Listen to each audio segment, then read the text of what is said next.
में introduction to linear polynomial, introduction to linear polynomial. तो हम लोग इसका बेसिक देखेंगे जो कि हमारे क्या पूरे चैप्टर में काम आएंगे। पहली बात देखते हैं, तो पहली बात देख लेते हैं कि अलजेब्रा क्या होता है। देखो, जैसे इंग्लिश की अपनी एक लैंग्वेज है, क्या है, इंग्लिश की एक अपनी लैंग्वेज है जिसे हम लोग अल्फ़ाबेट्स बोलते हैं। क्या बोलते हैं उसको? अल्फ़ाबेटिक बोलते हैं, ठीक है ना। हिंदी की अपनी एक लैंग्वेज है, ठीक है ना, जिसे हम लोग वर्णमाला बोलते हैं। क्या बोलते हैं? वर्णमाला। यानी कि जैसे इसमें आता है हमारे पास ए, बी, सी, डी, ई। इसमें आता है हमारे पास अ, आ, छोटी ई, का, खा, इस तरीके से, ठीक है ना। कंप्यूटर की अपनी एक लैंग्वेज होती है। क्या होती है? कंप्यूटर की अपनी एक लैंग्वेज होती है जिसे हम लोग कोडिंग बोलते हैं। क्या बोलते हैं? कोडिंग बोलते हैं, ठीक है ना। उसी तरीके से जो मैथ्स की लैंग्वेज है, जो क्या है मैथ्स की कोड लैंग्वेज, क्या है? कोड लैंग्वेज जिसे बोलेंगे, ठीक है ना। कोड लैंग्वेज हम लोग बोल लेते हैं, वो क्या है हमारे पास? अलजेब्रा। क्या है? अलजेब्रा। यानी कि अब वैसे तो क्लास 8 से ही शुरू होता है, क्लास 8, 9, 10, 11, 12, अब आगे जहाँ तक कि आप लोग मैथ्स की स्टडी करोगे उसमें अलजेब्रा होगा ही होगा, चाहे कुछ भी कर लो उसमें अलजेब्रा होता ही होता है, ठीक है ना। डन। इसमें कोई किसी को डाउट है? नहीं ना? ठीक है। नेक्स्ट आता है हमारे पास, देखो इसमें ना कुछ टर्म्स हमें पता होना चाहिए। देखो, पहला होता है कांस्टेंट।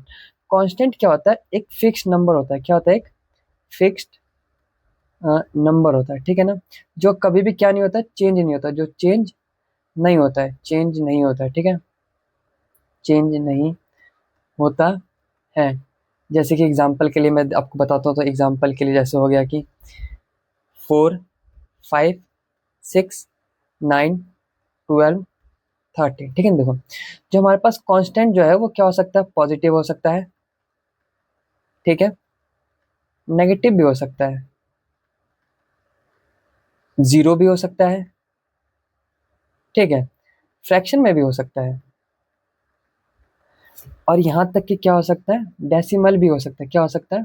डेसिमल भी हो सकता है, ठीक है ना। इससे ये पता चल गया कि ये चेंज नहीं हो सकता। अगर पॉजिटिव की जगह मान लो हमने 2 लिखा तो 2 ही होगा, नेगेटिव 2 लिखेंगे तो नेगेटिव 2 2 ही होगा, 0 0 ही होगा, फ्रैक्शन में लिखेंगे 3/4 3/4 ही होगा, चेंज थोड़ी हो जाएगा। डेसिमल में 0.3 लिखा तो वो 0.3 रहेगा, चेंज नहीं हो जाएगा, ठीक है ना। इसे हम लोग क्या बोलते हैं? कांस्टेंट, जो कि क्या होता है? फिक्स नंबर होता है। क्या होता है? फिक्स नंबर होता है, ठीक है। अब हम लोग आगे देखते हैं। आगे जो हमारे पास है वो है वेरिएबल। क्या है? एक मिनट रुक जाओ, इसको थोड़ा सही से अरेंज कर लेते हैं, ठीक है ना। अगला जो हमारे पास वेरिएबल है, क्या है? वेरिएबल। ये जो होता है ये फिक्स नहीं होता। ये क्या होता है? ये फिक्स्ड नहीं होता है, ठीक है, ये फिक्स नहीं होता है। और ये क्या होते हैं? ये अल्फाबेट्स होते हैं। क्या होते हैं? अल्फाबेट्स होते हैं, अल्फाबेट्स होते हैं, ठीक है ना, अल्फाबेट्स होते हैं। जैसे कि वैसे आपके बुक में मैक्सिमम एक्स और वाई ही यूज होता है, बट उसकी जगह आप ए, बी, एस, एल, ठीक है ना, टी, कुछ भी यूज कर सकते हो, ठीक है ना। देन ये फिक्स नहीं होता है। ये क्या होता है? ये चेंज होता रहता है। क्या होता है? ये चेंज होता रहता है, ठीक है, ये चेंज होता रहता है, ठीक है ना। ध्यान से सुनना और ध्यान से मानना। ये चैप्टर, ये टर्म्स आपको पता होना चाहिए, ताकि तभी आप ये चैप्टर क्या कर पाओगे? पढ़ पाओगे, समझ पाओगे अच्छे से, ठीक है ना। ये टर्म्स इसलिए क्या होना चाहिए? आपको अच्छे से पता होना चाहिए, ठीक है ना। नेक्स्ट आता है हमारे पास एल्जेब्रिक एक्सप्रेशन। क्या होता है एल्जेब्रिक एक्सप्रेशन? जैसे कि मान लो, ऑफकोर्स एल्जेब्रा समझ में आ गया। मान लो मैंने लिखा, सॉरी एक मिनट, जैसे मैंने लिखा 3x प्लस में 5, 4y प्लस में 6, 37 प्लस में 4y, 8 प्लस में 9a, 7l प्लस में 3s, ठीक है ना, 8s प्लस में 9l। ये सब क्या हमारे पास एल्जेब्रिक एक्सप्रेशन है, ठीक है ना। देखो, एल्जेब्रिक एक्सप्रेशन और एल्जेब्रिक इक्वेशन में बहुत बच्चे बहुत ज्यादा कंफ्यूज होते हैं, ठीक है ना। अगर मान लो इक्वल टू नहीं लगा हुआ है तो उसे हम लोग क्या बोलेंगे? एल्जेब्रिक एक्सप्रेशन बोलेंगे। इसमें देखो इक्वल टू नहीं लगाया है, इसे हम लोग क्या बोलेंगे? एल्जेब्रिक एक्सप्रेशन बोलेंगे। क्या बोलेंगे? एल्जेब्रिक एक्सप्रेशन, ठीक है ना। ध्यान से देख लो, इन सब में से किसी में भी इक्वल टू नहीं लगा हुआ, बस क्या है कि मतलब मीन्स कि दो को कनेक्ट करने के, यानी इन दोनों टर्म्स को हम कनेक्ट कर रहे हैं, ठीक है ना। समझ गए? कोई डाउट? एल्जेब्रिक एक्सप्रेशन समझ में आ गया? अगर इक्वल टू नहीं लगा हुआ है तो उसे हम लोग क्या बोलेंगे? एल्जेब्रिक एक्सप्रेशन बोलेंगे, ठीक है ना। और एक छोटा सा चीज मैं आपको और सिखा देता हूँ, देख लेना। जैसे मान लो कि अगर मान लो इसमें वेरिएबल नहीं होगा, यानी कि जैसे मान लो ये 3 प्लस में सिर्फ 5 लिखा होगा, 6 प्लस में 8 लिखा, तो इसे हम लोग क्या बोलते हैं, अर्थमेटिक्स बोलते हैं। क्या बोलते हैं, अर्थमेटिक बोलते हैं इसको, ठीक है ना। ये थोड़ा नॉर्मल पता होना चाहिए बच्चों को वैसे, बट ठीक है, नहीं पता तो देख लो, ठीक है ना। अगर मान लो उसके साथ अगर कोई वेरिएबल लगा हो इनके साथ, तो उन्हें हम लोग क्या बोलेंगे, एल्जेब्रिक एक्सप्रेशन। इसको हम लोग बोलते हैं अर्थमेटिक एक्सप्रेशन बोलते हैं। क्या बोलते हैं हम लोग इनको, अर्थमेटिक एक्सप्रेशन बोलते हैं, ठीक है। डन, कोई डाउट। अब थोड़ा सा हम लोग आगे चलते हैं, ठीक है। ये रहा इक्वेशन, ठीक है ना। देखो, अगर मान लो, अब हम लोग पढ़ेंगे एल्जेब्रिक इक्वेशन, ठीक है ना। अगर मान लो मैंने लिखा यहाँ पे 3x प्लस में 4 इक्वल टू में 5, 4y प्लस में 9 इक्वल टू में 6, 3y प्लस में 5s इक्वल टू में 4, 9l प्लस में 7s इक्वल टू में 6, ठीक है ना। इन्हें हम लोग क्या बोलेंगे, अर्थमेटिक इक्वेशन बोलेंगे। क्या बोलेंगे इनको हम लोग, अर्थमेटिक इक्वेशन, क्योंकि इसमें क्या लगा हुआ है, इक्वल टू लगा हुआ है। तो अगर मान लो इक्वल टू लगा होता है तो उसे हम लोग इक्वेशन बोलते हैं। क्या बोलेंगे, अर्थमेटिक इक्वेशन। अगर इक्वल टू नहीं लगा है तो ऑफकोर्स उसको क्या बोलेंगे, अर्थमेटिक सॉरी एल्जेब्रिक सॉरी ध्यान से देखो, सॉरी। अगर मान लो इक्वल टू लगा है तो उसे हम लोग एल्जेब्रिक एक्सप्रेशन बोलेंगे इस टर्म में, ठीक है ना। अगर मान लो ये इक्वल टू नहीं लगा तो उसे हम लोग क्या बोलेंगे, एल्जेब्रिक एक्सप्रेशन बोलेंगे, ठीक है। डन, कोई डाउट नहीं ना, ठीक है। अगर इसमें एक थोड़ा सा मैंने अर्थमेटिक इक्वेशन बता दिया तो वो सुन लो। अगर मान लो लिखा हो 7 प्लस में 6y इक्वल टू में 11 लिखा है, तो ठीक है, तो वो क्या हो जाएगा हमारे पास, अर्थमेटिक इक्वेशन हो गया। ये क्या हो गया हमारे पास, अर्थमेटिक इक्वेशन, ठीक है ना। और इसका आंसर 15 हो गया। तो इसको क्या बोलेंगे, देखो अगर इक्वल टू लगा हो तो सीधी सीधी सी बात ये समझो, अगर इक्वल टू लगा है तो वो इक्वेशन है, अगर इक्वल टू नहीं लगा है तो वो एक्सप्रेशन है। डन, कोई डाउट नहीं ना, ठीक है। अब जो नेक्स्ट है वो हमारे पास फैक्टर है। क्या है, फैक्टर। फैक्टर का मतलब आपको पता होना चाहिए कि फैक्टर मतलब मल्टीप्लाई होता है, ठीक है ना। जैसे मान लो मैं इस टर्म की बात करता हूँ, ठीक है, तो इस टर्म में क्या क्या फैक्टर है, ठीक है ना। तो इस टर्म में क्या क्या फैक्टर है, एक तो 3 फैक्टर हमारे पास, दूसरा एक्स फैक्टर है, ठीक है ना, 4 होता है, 5, ये सब क्या है, फैक्टर। ये सब क्या है, फैक्टर है। क्या है ये सब, factor. I don't think so, मुझे नहीं लगता है कि इसमें कुछ आपको डाउट होगा, ठीक है ना। डन, अब आगे कंटिन्यू करें इसमें। देखो जैसे मान लो इसमें एक ये वाला एक्सप्रेशन है कि नहीं, 6y वाला है। क्या है हमारे पास, 6y है। तो देखो जैसे कि इसमें 6y, 5s और 4, ये सब क्या है, इसके फैक्टर है। क्या है, फैक्टर है, ठीक है ना। डन, कोई डाउट, पक्का ना, ठीक है। अब आगे बढ़ते हैं, ठीक है ना। आगे हमारे पास आता है टर्म्स। क्या आता है हमारे पास, टर्म्स, ठीक है ना। देखो टर्म्स जो होता है वो क्या होता है, एक सेपरेट यूनिट होता है। टर्म्स क्या होता है हमारे पास, एक सेपरेट यूनिट होता है। यानी कि मान लो मैंने इसमें पूछा इसमें कितने टर्म्स है, तो आप बोलोगे एक ये टर्म्स है सर, एक दूसरा ये टर्म है और तीसरा क्या है, ये टर्म है। इसमें पूछा तो आप बोलोगे सर इसमें एक ये टर्म है, एक ये टर्म है और एक क्या है, ये टर्म है, ठीक है ना। टर्म जो होता है वो एक सेपरेट होता है। यानी कि मतलब मैं इसको जैसे लिखना चाहूँ तो देखो इसको मैं इस तरीके से लिख सकता हूँ कि 3x, 4 और 5 जो ये क्या है, टर्म्स है पहले क्वेश्चन का, यानी कि पहले का टर्म है। दूसरे का जो टर्म है वो क्या है, 6y, 5s और 4 जो ये क्या है, ये टर्म है। तीसरे का देखूं तो फिर देन कहाँ गया, हाँ ये रहा, सॉरी, 9l, ठीक है ना, 7s और 6 जो ये क्या है, ये तीनों इसके टर्म्स है, ठीक है ना। फैक्टर जो है वो टर्म्स को भी अलग अलग कर देता है। यानी कि जैसे कि ये मान लो ये टर्म है, ठीक है ना, फैक्टर में ये दोनों भी अलग अलग हो गए। देख लो इसमें दिख रहा है फैक्टर में क्या हो गया, दोनों अलग अलग हो गए। डन, कोई डाउट इसमें नहीं ना, तो ठीक है ना। कोई भी डाउट होगा तो आप बिल्कुल कमेंट में पूछ सकते हो, ठीक है ना। अब हम थोड़ा सा आगे बढ़ते हैं इसको और थोड़ा सा अच्छे से समझने के लिए, ठीक है ना। नेक्स्ट आता है हमारे पास कॉफिशिएंट। क्या आता है, कॉफिशिएंट, ठीक है ना। देखो कॉफिशिएंट क्या होता है कि जो नंबर, जो मैथमेटिकल नंबर, जो मैथमेटिकल नंबर वेरिएबल के साथ लगा होता है। क्या होता है, वेरिएबल के साथ लगा होता है, साथ लगा होता है, उसे हम लोग क्या बोलते हैं, कॉफिशिएंट बोलते हैं। जैसे मैंने इस मान लेते हैं, एक दो एग्जांपल देते तो जैसे कि मान लो जैसे मैंने लिखा 3x, 4x, 5x, 6x, इन सब में जो कॉफिशिएंट हो जाएगा वो क्या होता है, वेरिएबल के साथ। जैसे इस ये जो वेरिएबल है इसके साथ 3 लगाओ तो इसका कॉफिशिएंट 3 हो जाएगा। जैसे ये लगाओ इसके साथ क्या लगाओ, 4 लगाओ तो ये इसका कॉफिशिएंट हो जाएगा, ठीक है ना। इसमें 5 कॉफिशिएंट हो जाएगा, इसमें क्या हो जाएगा, 6 कॉफिशिएंट हो जाएगा, ठीक है। डन, कोई डाउट नहीं ना, ठीक है ना। देखो अब आता है हमारे पास लाइक टर्म्स और अनलाइक टर्म्स। देखो इसको हम एक के साथ समझते, देखो लाइक टर्म्स वो होते हैं जिसमें क्या हो, वेरिएबल क्या हो, सेम हो। वेरिएबल क्या हो, सेम हो तो उसे हम लोग क्या बोलते हैं, लाइक टर्म्स। अगर मान लेते हैं वेरिएबल अलग है, क्या है, वेरिएबल अलग है, तो उसे हम लोग क्या बोलेंगे, अनलाइक टर्म्स बोलेंगे। क्या बोलेंगे उसको हम लोग, अनलाइक टर्म्स बोलेंगे, ठीक है। डन, कोई डाउट नहीं ना। देखो कभी भी एडिशन और जो सब्ट्रैक्शन होता है वो हमेशा एडिशन या फिर जो सब्ट्रैक्शन होता है वो लाइक टर्म्स में ही होता है। किस में होता है? लाइक टर्म्स में। इसमें पॉसिबल नहीं है एडिशन और सब्ट्रैक्शन। एडिशन और जो सब्ट्रैक्शन होता है वो हमेशा किस में होगा? लाइक टर्म्स में ही होता है। डन, पक्का। चलो ठीक है, हम आगे बढ़ते हैं, ठीक है ना। अब जो हमारे पास एक मैंने आपको बताया था कि एक्सप्रेशन और इक्वेशन, एक बार दोबारा समझा दूंगा, ध्यान से देखो। एक्सप्रेशन में जो है वो इक्वल टू नहीं होता है, एक्सप्रेशन में इक्वल टू नहीं होता है, ठीक है ना। लेकिन जो इक्वेशन होता है उसमें क्या होता है? इक्वल टू होता है, ठीक है ना। डन, कोई डाउट? इसको अपनी लैंग्वेज में लिखना ताकि आपको समझने में आसान इजी हो, ठीक है ना। जो इक्वेशन में जो है इक्वल टू होता है, लेकिन एक्सप्रेशन में जो है इक्वल टू नहीं होता है, ठीक है। डन, कोई डाउट नहीं ना। चलो ठीक है। अब जो हमारे पास नेक्स्ट आता है वो आता है हमारे पास, क्या आता है? एक्सपोनेंट और पावर आता है। क्या आता है हमारे पास? अब देखो इस चैप्टर में ना इसका बहुत ज्यादा यूज है, मतलब मीन्स कि इस टर्म का जो है मतलब एक्सपोनेंट एंड पावर का हद से ज्यादा यूज है, इसलिए इसको थोड़ा ध्यान से ही सुनना, ठीक है ना। बिल्कुल भी अगर थोड़ा सा भी इसको मिस करोगे तो कुछ समझ में नहीं आएगा कि मतलब सर ने क्या बोला, क्या आएगा। पूरे चैप्टर में इसका अच्छे से और डिटेल में यूज आता है। डन, को बात तो शुरू करें इसमें एक्सपोनेंट एंड पावर को। देखो एक्सपोनेंट और पावर क्या होता है? देखो कोई भी वेरिए एक मिनट, हाँ देखो, जैसे कोई भी वेरिएबल है, क्या है? कोई, जैसे मान लो मैंने लिखा एक्स, ठीक है ना। जैसे एक्स लिखा, वाई लिखा, 6 लिख दिया, सॉरी 6 कह रहा हूँ, कोई वेरिएबल कह रहा हूँ, सॉरी, कोई एस लिख दिया, ठीक है, एल लिख दिया, जेड लिख दिया, ठीक है ना।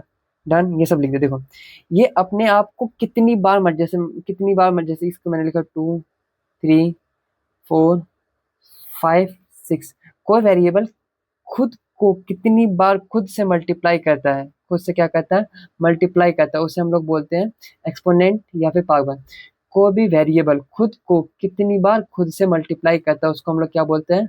वेरिएबल या फिर सॉरी एक्सपोनेंट या फिर पावर। जैसे मान लो मैंने लिखा एक्स स्क्वायर, तो इसका मतलब क्या हो गया? एक्स इंटू एक्स, ठीक है। जैसे मैंने लिखा वाई क्यूब, तो इसका मतलब क्या हो गया?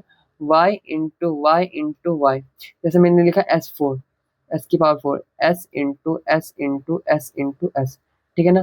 जैसे मैंने लिखा L5, तो यानी L into L into L into L into L. जैसे मैंने लिखा Z6, तो Z into Z into Z into Z into Z into Z, ठीक है ना। डन, यानी कि कोई भी वेरिएबल खुद को कितनी बार खुद से मल्टीप्लाई करते हैं उसे हम लोग क्या बोलते हैं? एक्सपोनेंट या फिर पावर, ठीक है ना। उसी को हम लोग इस तरीके से, इसको शॉर्ट फॉर्म में इस तरीके से लिख देते हैं। डन, इसको शॉर्ट फॉर्म में जैसे हमें लिखना हो तो इसको हम इस तरीके से लिख देते हैं। इसमें मुझे नहीं लगता कि आई डोंट थिंक सो कि इसमें कोई डाउट होना चाहिए, ठीक है ना। नेक्स्ट आता है हमारे पास डिग्री ऑफ टर्म। नेक्स्ट क्या है हमारे पास? डिग्री ऑफ टर्म्स, ठीक है ना। इसको ना थोड़ा सा ध्यान से देख लेना, वो थोड़ा सा मतलब मीन्स की अलग सा है, मतलब मीन्स की मिलता जुलता आगे भी आपको एक टर्म मिल जाएगा, उसे बोलेंगे, ठीक है ना। पहली बात तो देखो आपको पता होना चाहिए जो, सॉरी, जैसे डिग्री ऑफ टर्म्स की बात करें तो जैसे कि ये देखो, जैसे मैंने एक टर्म लिखा, पहली बात तो डिग्री ऑफ टर्म्स का मतलब पहले ही पता होना चाहिए कि टर्म्स तो आगे आएगा। जैसे मैंने लिखा इसमें 3x स्क्वायर प्लस में वाई की पावर 3, तो डिग्री ऑफ टर्म्स में क्या होता है कि जो ये जो दोनों है इसको हम लोग याद रखना है। इसको हम लोग ये देखो पहले पता होना चाहिए कि पावर और डिग्री जो है वो सेम होता है, ठीक है ना। बार बार कंफ्यूज मत हो जाने कि सर पावर क्या होता है, डिग्री क्या होता है, बहुत कंफ्यूजन आएगा अभी पूरे चैप्टर में आपको इसमें कंफ्यूजन है, ठीक है ना। मैंने बोला degree of term, degree of terms में क्या होता है? जो पावर जो होते हैं वो क्या हो जाते हैं? प्लस हो जाते हैं। क्या हो जाते हैं? पावर प्लस हो जाते हैं। जैसे मैंने लिखा 4y की पावर 6 और 7 z की पावर 3, ठीक है ना। तो 6 + 3 क्या आ जाएगा? 9 हो जाएगा, ठीक है ना। इसमें हमें वेरिएबल सेम हो ऐसा कुछ जरूरी नहीं है, ठीक है ना, ऐसा कुछ भी कंपलसरी नहीं होता।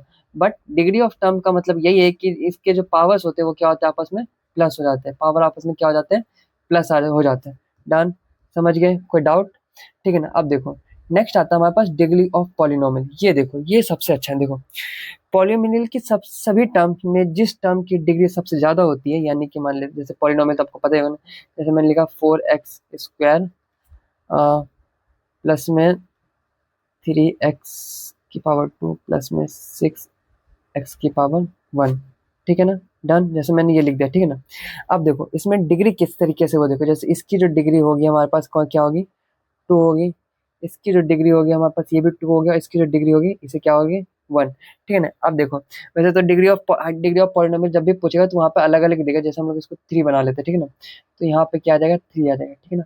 तो डिग्री ऑफ पॉलिनोमियल क्या होता है, जो हाईएस्ट डिग्री होती है, क्या होती है, हाईएस्ट डिग्री जो होती है उसको कंसीडर किया जाता है, ठीक है ना। तो उसको हम लोग बोलते हैं, जैसे इसमें हाईएस्ट डिग्री क्या है, 3, तो ये क्या हो जाएगा हमारे पास, डिग्री ऑफ पॉलिनोमियल।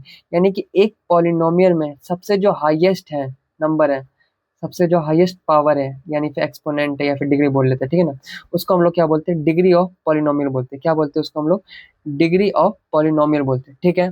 डन, समझ गए, कोई डाउट। अब जो नेक्स्ट आता है हमारे पास टाइप ऑफ डिग्री आता है, क्या आता है, टाइप ऑफ डिग्री आता है, ये सबसे आसान होता है। जैसे मान लेते हैं, जैसे कि हाईएस्ट डिग्री, सॉरी, दो तरीके की, मतलब बहुत सारे तरीके की डिग्री होती है, ठीक है ना। अगर मान लेते हैं तो किसी की डिग्री 0 है, तो किसी की डिग्री 0 है तो उसे हम लोग 0 डिग्री बोलते हैं, ठीक है ना। डन। किसी की डिग्री अगर 1 है तो उसको हम लोग 1 डिग्री बोलते हैं, ठीक है ना। ये अलग अलग तरीके की डिग्री डिग्री, जैसे 2 है तो उसको हम लोग 2 डिग्री बोलेंगे, ठीक है ना।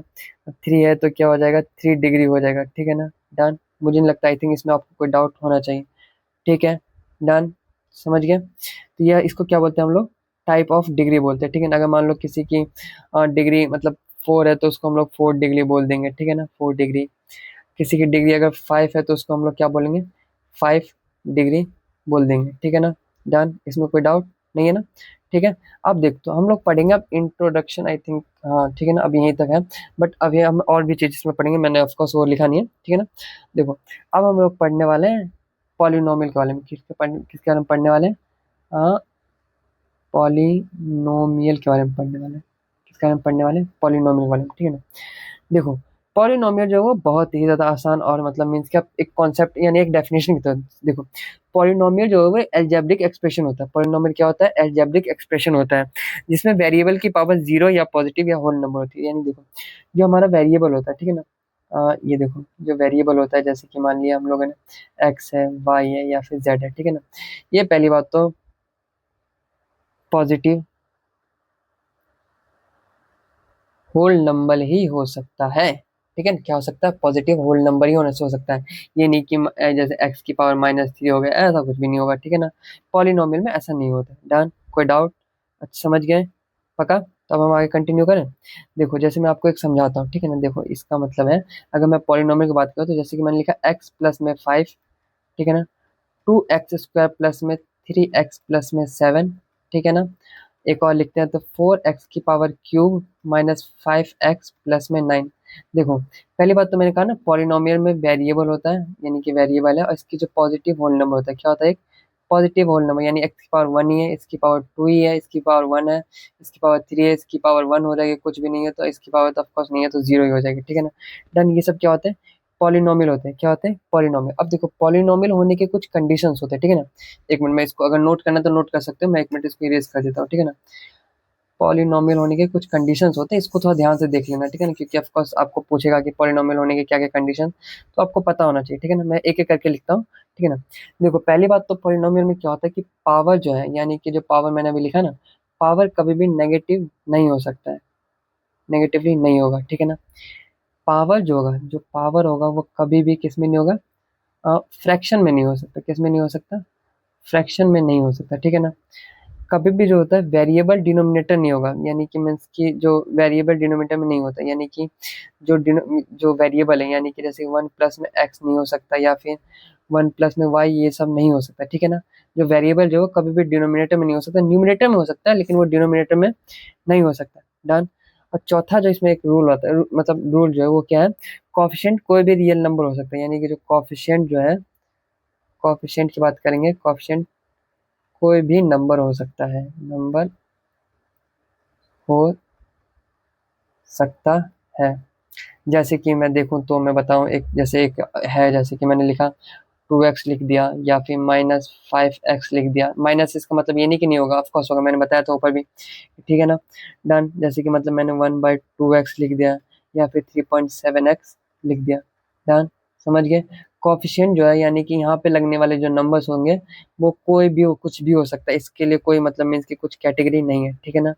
डन, समझ गए। अब इसमें ना हम 2-3 टर्म्स है उसमें देख लेते हैं, सर टाइप ऑफ पॉलिनोमियल देख लेते हैं। अगर इसको नोट करना है तो नोट कर सकते हो, मैं 5 तक काउंट करता हूँ, आप वीडियो पॉज करके नोट कर सकते हो, ठीक है ना। 1, 2, 3, 4 एंड 5, ठीक है। अब मैं इसको इरेज करता हूँ, ठीक है ना, और ये थोड़ा सही कर दिया हमने इरेज, ठीक है ना। याद रखना, हम ज़्यादातर समझने पे फोकस करेंगे, लिखने पे थोड़ा कम फोकस क्या करेंगे, ठीक है ना। आप लोग भी लिखने पे कम, क्योंकि लिखने के लिए तो बुक में भी आप लिखा हुआ मिल ही जाएगा, ठीक है ना। मेन बात होता है यहाँ पे समझने के लिए, ठीक है ना। देखो, पहला जो है हमारे पास टाइप ऑफ पॉलिनोमियल में आता है, वो आता है हमारे पास मोनोमियल आता है। क्या आता है? मोनोमियल। मोनोमियल में क्या होता है? सिर्फ एक टर्म होता है, सिर्फ क्या होता है? एक टर्म होता है, ठीक है ना। जैसे कि मान लेते हैं एग्जाम्पल के लिए 3x, 7x², 6x³ कुछ भी हो सकता है, लेकिन बस एक ही टर्म होना चाहिए। पावर की कोई जरूरत नहीं कि पावर एक ही होनी चाहिए या फिर दो पावर नहीं हो सकता, ऐसा कुछ भी नहीं होता, ठीक है ना। नेक्स्ट आता है हमारे पास बाइनोमियल आता है। नेक्स्ट क्या आता है हमारे पास? बाइनोमियल, ठीक है ना। बाइनोमियल में क्या होता है? सिर्फ दो टर्म्स होंगे। कितने होंगे? सिर्फ दो टर्म्स होते हैं, ठीक है ना। जैसे मैंने लिखा x+5, ठीक है ना, 2x² + 3, ठीक है, 5l/(-7), ठीक है ना। नेक्स्ट जो हमारे पास जो तीसरा टर्म आता है, वो हमारे पास आता है ट्राइनोमियल। क्या आता है? ट्राइनोमियल, ठीक है ना। ट्राइनोमियल मतलब क्या होता है? सिर्फ तीन टर्म होंगे। कितने होंगे? सिर्फ तीन टर्म होंगे, ठीक है ना। इसके एग्जांपल देते हैं, जैसे कि हमारे पास x² + 5x + 6। दूसरा जो है वो हमारे पास है 2a² + 3a + 1, ठीक है ना। ये सब इनको क्या बोलते हैं? ट्राइनोमियल बोलते हैं, ठीक है ना। अब थोड़ा सा आगे कंटिन्यू करते हैं, एक पेज इसमें ऐड कर लेते हैं हम लोग। हाँ, ठीक है। समझ गए। जो हमारे पास इसमें चौथा आता है, क्या आता है? चौथा जो आता है वो आता है हमारे पास ट्राइनोमियल का जो चौथा